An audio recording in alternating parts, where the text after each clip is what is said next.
If you are a coach, consultant, or an agency owner, you need to have this automation on your dashboard. For this, I am going to use Zapier. If we talk about this automation, here what we are going to do is any booking comes to your Calendly, it is going to be updated onto your Google Sheet. How we are going to do this? Let's see. So here we are going to build a 3-step app. For the trigger, I am going to use Calendly. I just want to pin out one thing. You need to have a standard terms or an enterprise plan to run this automation. Otherwise, it is not going to run. For me, I have not have it. So it will work for the test run, but this Zap is not going to get published. So you need to have that in order to run it live. So we are going to take the trigger as Calendly as invite created. So once you add that, you need to select the user and then you need to select your session and everything. You are going to connect your account. You need to configure, you need to test it. So let's find few new records and see if something new has came. Okay, we got an F record. So we just need to continue with the selected record.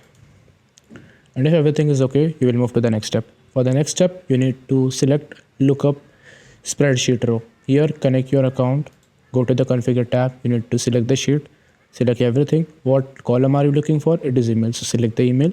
What is the value you are looking for? It is the email. So you need to go into the select the Calendly one. If you hit this button, you can select the email. And then you need to go all the way down and everything is going to be fine. Just click on next and you hit on continue. If everything is okay, it will go to the next step. Here you just need to do the same thing. Here we are going to add another step, which is update spreadsheet row. Here configure your account, go to configure the sheet, everything, select the row and everything. And here we need to basically change this value and you need to manually write yes here instead of selecting anything. And yeah, fine, everything is okay. Just leave everything like this only and hit continue and hit publish.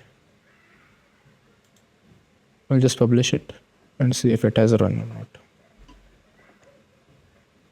Okay, the version has been run successfully. And if we go to the, yeah, I think so, it has worked successfully. Now this Zap has run successfully, but still if you want to test, you can just click on the test run. You can say this, you can test again. And here it is playing. If there is any error, this automation will stop, but it has succeeded. Now basically I'm not going to show you my sheet or anything because I'm not allowed to do that and it will get restriction on my YouTube video. So basically you know that how to create this step and everything. Now basically we like this video. Make sure you hit that subscribe button. Until then, see you. Bye bye. Thank you.